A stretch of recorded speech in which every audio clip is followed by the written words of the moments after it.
Kannada cine ವಿಮರ್ಶೆಗೆ ಸ್ವಾಗತ. ಇವತ್ತು ನಾನು ಮದ್ರಾಸಿ ಫಿಲಂ ರಿವ್ಯೂ ಮಾಡ್ತಾ ಇದ್ದೀನಿ. ಸೊ ಇದುವರೆಗೂ ನನ್ನ ಚಾನಲ್ಗೆ ಸಬ್ಸ್ಕ್ರೈಬ್ ಮಾಡಿಲ್ಲ ಅಂದರೆ ಕೈಂಡ್ಲಿ ಸಬ್ಸ್ಕ್ರೈಬ್. ಸೊ ಮದ್ರಾಸಿ ಒಂದು ಮೂವಿ ಡೈರೆಕ್ಟ್ ಮಾಡಿರೋದು AR ಮುರುಗದಾಸ್ ಅವರು. ಮುರುಗದಾಸ್ ಅವರು ಫುಲ್ ಹಿಸ್ಟ್ರಿನೇ ಇದೆ. ಆ್ಯಕ್ಚುಲಿ ಅವರು ಒಳ್ಳೊಳ್ಳೆ ಹಿಟ್ ಕೊಟ್ಟಿದ್ದಾರೆ ಮುಂಚೆ, ತುಪಾಕಿ ಗಜನಿ ಅಂತದ್ದು. ಸೊ ಈ ಮೂವಿ ಹೇಗೆ ಮಾಡಿದ್ದಾರೆ ಅಂತ ನೋಡೋಣ. So producer N Srilakshmi Prasad ಅವರು. ಹೀರೋ ಶಿವಕಾರ್ತಿಕೇಯನ್ ಅವರು ರಘು ಆಗಿ ಕಾಣಿಸ್ಕೊಂಡಿದ್ದಾರೆ ಈ ಮೂವಿಯಲ್ಲಿ. ಹೀರೋಯಿನ್ ಅವರು ನಮ್ಮ ರುಕ್ಮಿಣಿ ವಸಂತ್ ಅವರು ಮಾಲ್ತಿ ಆಗಿ ಕಾಣಿಸ್ಕೊಂಡಿದ್ದಾರೆ ಈ ಮೂವಿಯಲ್ಲಿ. ಸೊ ಮ್ಯೂಸಿಕ್ ಅನಿರುದ್ಧ್ ಅವ್ರದ್ದು. ಆಮೇಲೆ ವಿದ್ಯುತ್ ಜಮಾಲ್ ಅವರು ಇದರಲ್ಲಿ ವಿಲನ್ ಆಗಿ ಕಾಣಿಸ್ಕೊಂಡಿದ್ದಾರೆ.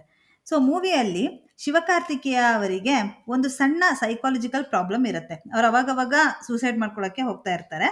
ಸೊ ಅವ್ರು ಸಣ್ಣವರಿದ್ದಾಗ ಏನೋ ಒಂದು ಆಘಾತ ಆಗಿರುತ್ತೆ, ಹಾಗಾಗಿ ಅವರು ಈ ಥರ ಅದಕ್ಕೆ ಟ್ರೀಟ್ಮೆಂಟನ್ನು ತಗೋತಿರ್ತಾರೆ.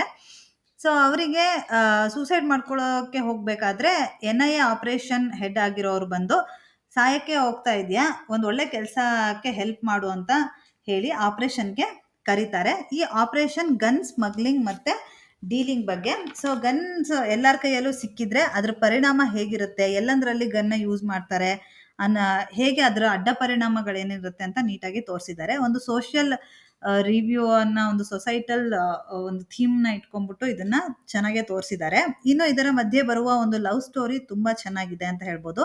ರಘು ಮತ್ತೆ ಮಾಲ್ತಿ ಅವರ ಮಧ್ಯೆ ಇರುವಂತಹ ಒಂದು ಕೆಮಿಸ್ಟ್ರಿನೂ ತುಂಬಾ ಚೆನ್ನಾಗಿದೆ.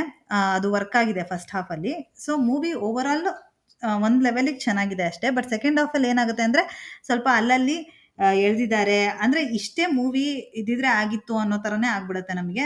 ಸ್ವಲ್ಪ ಲಾಸ್ಟಿಗೆ ತುಂಬಾ ಎಳ್ದಿರೋದು, ಆಮೇಲೆ ಫೈಟ್ಸ್ ಚೆನ್ನಾಗಿದೆ ಬಟ್ ಸ್ಟಿಲ್ ಅದು ಬ್ಲೆಂಡ್ ಆಗಕ್ಕೇನೆ ಆಗಲ್ಲ ಸೆಕೆಂಡ್ ಹಾಫ್ ಅಲ್ಲಿ. ಸೊ ಹಾಗಾಗಿ ಇದು ಸ್ವಲ್ಪ ಸಿನಿಮಾ ನೋಡ್ತಿರೋರಿಗೆ ಬೋರೇ ಆಗುತ್ತೆ. ಸೊ ಹಾಗಾಗಿ ಓವರ್ ಆಲ್ ಏನ್ ಮೂವಿಯಲ್ಲಿ ಆಕ್ಷನ್ ಚೆನ್ನಾಗಿದೆ. ವಿಲನ್ನ ಸ್ವಲ್ಪ ಅಲ್ಲಲ್ಲಿ ಯೂಸ್ ಮಾಡ್ಕೋಬೋದಿತ್ತು. ಅವ್ರು ತುಂಬಾನೇ ಒಳ್ಳೆ ಆಕ್ಟರ್. ಆಕ್ಚುಲಿ ಅವ್ರನ್ನ ಕರೆಕ್ಟಾಗಿ ಯೂಸ್ ಮಾಡ್ಕೊಂಡಿಲ್ಲ. ಶಿವಕಾರ್ತಿಕೇಯ ಅವರ ಆಕ್ಟಿಂಗ್ ತುಂಬಾ ಚೆನ್ನಾಗಿದೆ. ರುಕ್ಮಿಣಿ ವಸಂತ್ ಅವ್ರ ಕ್ಯಾರೆಕ್ಟರ್ ತುಂಬಾ ಚೆನ್ನಾಗಿದೆ. ಅವ್ರ ಸ್ಕ್ರೀನ್ ಪ್ಲೇ ತುಂಬಾನೂ ಇದೆ, ತುಂಬಾ ಚೆನ್ನಾಗೂ ಮಾಡಿದ್ದಾರೆ ರುಕ್ಮಿಣಿ ವಸಂತ್ ಅವರು ಈ ಮೂವಿಯಲ್ಲಿ. ಶಿವಕಾರ್ತಿಕೇಯ ಅವರ ಆಕ್ಟಿಂಗು ತುಂಬಾ ಚೆನ್ನಾಗಿದೆ. ಅವರಲ್ಲಿ ಒಂದು ಏರಿಳಿತಗಳನ್ನ ನೀವು ನೋಡ್ಬೋದು. ಬೇರೆ ಬೇರೆ ಮೂವಿಗಳಲ್ಲಿ ಲವರ್ ಬಾಯ್ ಆ ಥರ ಡಿಸೆಂಟ್ ಕ್ಯಾರೆಕ್ಟರ್ಗಿನ್ನ ಇದರಲ್ಲಿ ತುಂಬಾ ಅಗ್ರೆಷನ್ನು, ಫೈಟ್ಸು ಎಲ್ಲದನ್ನು ನೋಡ್ಬೋದು. ಅವರಿಬ್ರದ್ದು ಪಾತ್ರ ತುಂಬಾ ಚೆನ್ನಾಗಿದೆ. ಮ್ಯೂಸಿಕ್ ಅನಿರುದ್ಧ್ ಅವ್ರದ್ದು ಅಲ್ಲಲ್ಲಿ ಓಕೆ ಅನ್ಸುತ್ತೆ. ಬಿಕಾಸ್ ಅವರು ಬೇರೆ ಮೂವಿಗಳಲ್ಲಿ ಮ್ಯೂಸಿಕ್ ಚೆನ್ನಾಗಿದೆ. ಬಟ್ ಸ್ವಲ್ಪ ಗ್ರಾಫ್ ಅಲ್ಲಿಗೂ ಇಲ್ಲಿಗೂ ಹೋಲಿಸ್ಕೊಂಡ್ರೆ ಸ್ವಲ್ಪ ಇಲ್ಲಿ ಗ್ರಾಫ್ ಕಡಿಮೆನೇ ಇದೆ ಅಂತ ಹೇಳ್ಬೋದು. ಇನ್ನು ಮುರುಗದಾಸ್ ಅವರ ಮೂವಿ ತುಪಾಕಿ ಗಜನಿ ಅಷ್ಟು ಎಕ್ಸ್ಪೆಕ್ಟೇಷನ್ ಆಗಲ್ಲ ಇದು. ಈ ಮೂವಿ ಹೇಗೆ ಅಂದ್ರೆ ಸಿಕಂದರ್ ಇದೆಯಲ್ಲ, ಸಲ್ಮಾನ್ ಖಾನ್ ಅವ್ರದ್ದು, ಆ ಮೂವಿಗೆ ಹೋಲಿಸ್ಕೊಂಡ್ರೆ ಇದನ್ನ ಪರವಾಗಿಲ್ಲ ಅಂತ ಅನ್ಬಹುದು. ಇದು ಸೋಷಿಯಲ್ ರೆಸ್ಪಾನ್ಸಿಬಿಲಿಟಿ ಬಗ್ಗೆ ಇರೋ ಒಂದು ಮೂವಿ ಆಗಿರೋದ್ರಿಂದ ಒಂದು ಡೀಸೆಂಟ್ ವಾಚ್ ಅಂತ ಹೇಳ್ಬೋದು ಅಷ್ಟೇನೆ.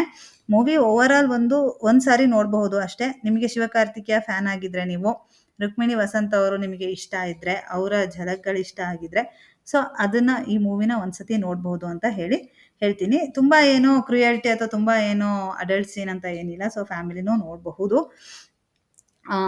ಹಂಗಂತ ಹೇಳ್ತಾ ನನ್ನ ವಿಮರ್ಶೆನ ಮುಗಿಸ್ತಿದ್ದೀನಿ. ಸೊ ಧನ್ಯವಾದಗಳು. Bye. Kindly subscribe, share and like. ನನ್ನ ಪ್ರಯತ್ನ ನಿಮಗೆ ಇಷ್ಟ ಆದರೆ ಖಂಡಿತ ಸಬ್ಸ್ಕ್ರೈಬ್ ಮಾಡಿ. ಬಾಯ್.